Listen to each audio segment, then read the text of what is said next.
Hello hello hello hello అందరికీ నమస్కారం. ఎలా ఉన్నారు?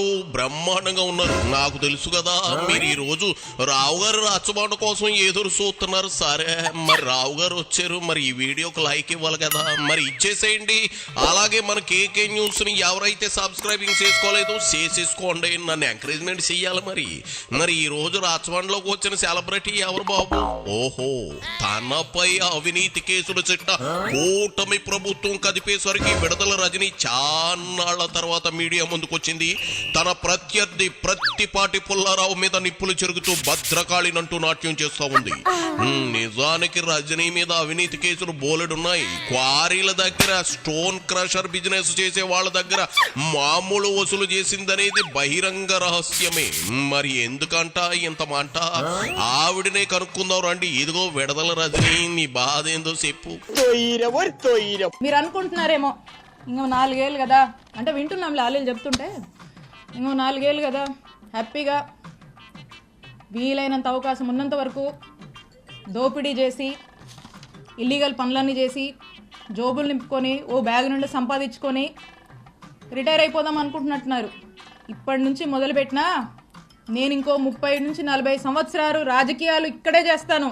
గుర్తుపెట్టుకోండి, 30 నుంచి 40 సంవత్సరాలు ఆ దేవుడు చల్లగా చూస్తే మీరెక్కడున్నా, ఏ ఊళ్ళో దాక్కున్నా మిమ్మల్ని లాక్కొచ్చేది ఖాయం. వడ్డీతో సహా విత్ ఇంట్రెస్ట్ నీకు తిరిగిస్తాం.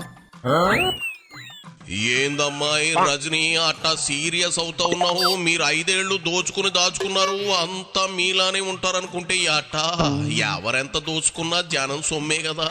అంత కక్కించేవాడు ఒకడు వస్తాడు వడ్డీతో కలిపి ఇవ్వడానికి. నువ్వేమైనా వడ్డీ వ్యాపారివా? ఏందేంది 30-40 ఏళ్ళు రాజకీయాలు ఇక్కడే చూస్తావా, చేసేస్తావా? మొన్నే చిలకలూరిపేట నుంచి జగన్ రెడ్డి నిన్ను తరిమేశాడు. నీకు మళ్ళీ అక్కడే టికెట్ ఇస్తాడన్న గ్యారంటీ ఉందా? అయినా మీకు కూడా మీ బాస్ లాగా 30 ఏళ్ల పిచ్చి పట్టిందా? అంటే ఆయన 30 ఏళ్ళు సీఎం, నువ్వు 30 ఏళ్ళు మినిస్టరా? బాగుంది, చాలా బాగుంది. మీకు మీరే సీఎంలు మంత్రులు అయిపోయే కాడికి ఇంకా ప్రజాస్వామ్యం ఎందుకు, ఎన్నికలు ఎందుకు?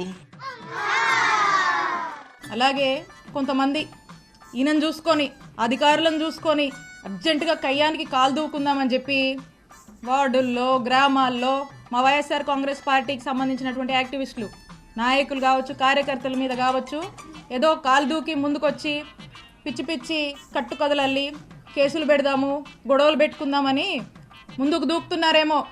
మీ ఎవ్వరిని మర్చిపోను, అందుకే చెప్తున్నా, ఆయనకి మీకు మీ ఎవ్వరిని వదిలిపెట్టం. మీ సంగతి తేలుస్తాం, తేల్చి రాజకీయం చేసుకుంటామని తెలియజేస్తున్నా. And officers, I have lot of respect for all of you. అధికారులందరి మీద నాకు అపారమైనటువంటి రెస్పెక్ట్ ఉంది. మీరు ప్రజలకు అవసరం వచ్చే పనులు చేయండి, ప్రజలకు 4 మంచి పనులు చేయండి, ప్రజలకు అండగా ఉండండి, ప్రజలు మిమ్మల్ని గుర్తించేలా మీ పరిపాలన కొనసాగించండి.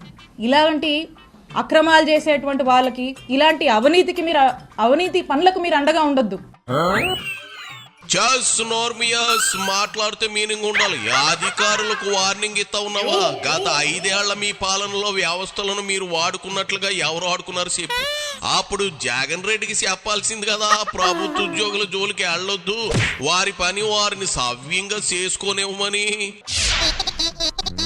కొంతమంది ఉన్నారు బాగా అత్యుత్సాహానికి పోతూ ఇట్లాంటి పనులు చేస్తూ ఉన్నారు. నేను చెప్తున్నా, ఇలా అత్యుత్సాహంతో ఏ ఆఫీసర్ అయినా ఇష్టం వచ్చినట్టు చేస్తూ ముందుకు వెళ్తున్నాడా, I'm telling you will face severe consequences in the future. You are going to face severe consequences. నేను హెచ్చరిస్తున్నా, అత్యుత్సాహం చూపించేటువంటి ఆఫీసర్లని, మరింత అత్యుత్సాహం చూపిస్తున్నటువంటి కొంతమంది టీడీపీ వాళ్ళని, ఇక్కడున్నటువంటి ఎమ్మెల్యే పుల్లారావు గారిని, మీరు మా జోలికి వస్తే, మమ్మల్ని తప్పుడు కేసుల్లో ఇరికిచ్చి నానా ఇబ్బందులకు మమ్మల్ని గురి చేస్తే, I'm telling you note this, for every action there is an equal and opposite reaction. Newton's 3rd law గుర్తుపెట్టుకోండి. For every action of yours there is going to be an equal and opposite reaction from us when day comes, when time comes.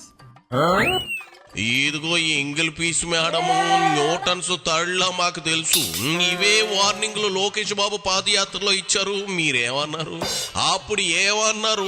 Red book గురించి ఏలన చేశారు. ఇప్పుడు నువ్వేంటి blue book పెడతావా? ప్రగల్భాలు ఇదిగో దండిగానే చేస్తున్నావు, తప్పలేదు. కానీ అందుకోసం నువ్వేం చేయబోతున్నావు? మీ లండన్ బాసు అదే మీ బెంగళూరు బాసు ఏం చేయబోతున్నాడు?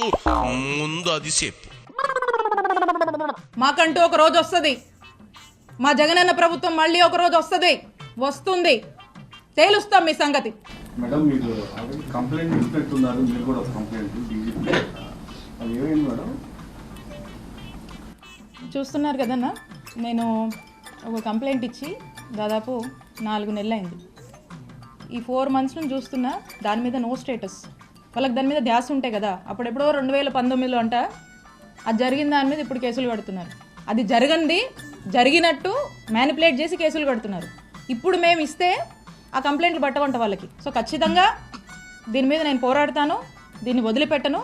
తొందరలో దీన్ని నేను ముందుకు వెళ్ళి న్యాయస్థానాన్ని కూడా నేను ఆశ్రయిస్తాను. మీకంటూ ఓ రోజు రావడం అంటే ఏంటి? ప్రతి కుక్కకి ఓ రోజు వస్తుంది అంటారు, అదేనా? విలువలు విశ్వసనీయత అంటూ మురుగుతున్న కుక్కలకు ఓ రోజు వస్తుంది అంటున్నావు, అంతేనా? అయితే అమ్మాయి అరిసే కుక్కలు కర్రవు అంటారు, అది కూడా చూసుకోవాలి కదా. ఇప్పుడు మాట్లాడుకున్నాం కదా ఒక కట్టుకథ గురించి. ఇప్పుడు ఇలాంటి కట్టుకథే ఆ క్రషర్కి సంబంధించి కూడా. దీని స్క్రీన్ ప్లే, డైరెక్షను, ప్రొడక్షను ఇదంతా ఎవరో ఏంటో దీని మీద మళ్ళీ స్పెసిఫిక్గా సమయం వచ్చినప్పుడు మాట్లాడి క్లియర్గా చెప్తా. ఇది కూడా ఇలాంటి ఒక కట్టుకదే.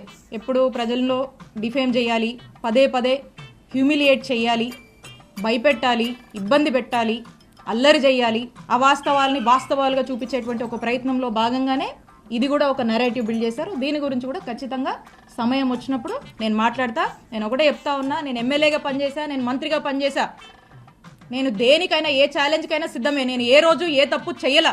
నన్ను డైరెక్ట్గా ఎదుర్కోలేక, ఒక బీసీ మహిళగా నన్ను డైరెక్ట్గా ఎదుర్కోలేక, ఒక మహిళ అని కూడా చూడకుండా ఇబ్బంది పెట్టాలి అని ఇబ్బందికి పెట్టేటువంటి ఒక ప్రయత్నంలో భాగంగా ఇదంతా జరుగుతుంది. సో కాబట్టి ఖచ్చితంగా దీని గురించి సమయం వచ్చినప్పుడు మాట్లాడతా. నేను ఏ తప్పు చేయలేదు.